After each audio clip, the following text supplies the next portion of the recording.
Hey everyone, my name is Imadi Adiasa. A student ID number is 24055311021. This video explains about fractional force. The background of a fractional force is fractional is a force that obsesses motion when two surfaces come into contact.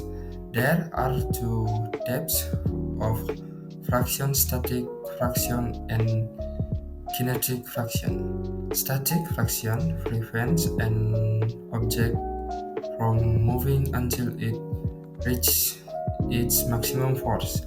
Kinetic fraction acts when an object is moving and has a smaller coefficient than static fraction. Fractional force equation. The first equation, the static fraction force equals the coefficient of static fraction times the normal force. The second equation is the kinetic fraction force equals the coefficient of kinetic fraction times the normal force. Tools for fractional force: wooden blocks, like rope, stopwatch, spring scale, 4 gig, rule of measure tape, additional weights, weight mesh variation, small pulley, digital scale for measuring mass, flat surface or platform, table board. Step for determining the coefficient of static fraction. First, measure the mass of the block. Second, if using an inclined plane, adjust the angle of inclination. 30. Place the block on a flat or inclined plane. 40. Gently pull with a spring scale until the block just begins to move.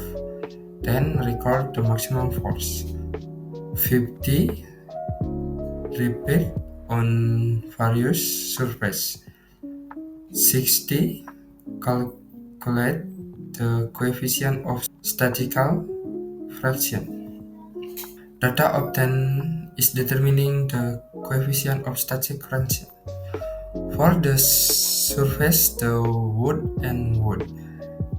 In the first experiment, the block mass was 196, producing a pulling force of 235.2 and resulting in a static fraction coefficient of 1.2. Data for the second and third experiment can be seen in the table. The reference value from the three experiments in 2.06. For the surface, tape rubber on wood. In the first experiment, the block mass was 196, producing a pulling force of 215.6 and resulting in a static fraction coefficient of the 0.1. The data for the second and third experiment can be seen in the table. The reference value from the three experiments in 1.9. Step for determining the coefficient of kinetic fraction. First, measure the mass of the block. Second, if using an inclined plane, adjust the angle of inclination. 30. Place the block on a flat or inclined plane. 40. Pull the block at a constant speed and record the force required to maintain motion. 50. Repeat on various surfaces. 60. Calculate the coefficient of kinetic fraction. Data obtained in determining the coefficient of kinetic friction. For the surface, the wood on wood in the first experiment, the block mass was on 195, producing a pulling force on 78 and resulting in a kinetic friction coefficient of 0.4. The data for the second and third experiment can be seen in the table. The average value for the three experiment in 0.53. For the surface, the rubber on wood in the first experiment, the block mass was 195, producing a pulling force of 97.5 and resulting in a kinetic friction coefficient of 0.5. The data for the second and third experiment can be seen in the table.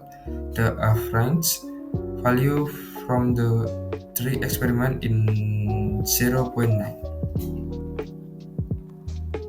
Conclusion: static friction is greater than kinetic friction because the maximum force is required before the block begins to move. While on it is moving, the friction is small. The magnitude of the friction depends on the depth for surface and the mass of the block, with rougher surface and heavier blocks producing greater friction. Thank you for watching. Bye bye.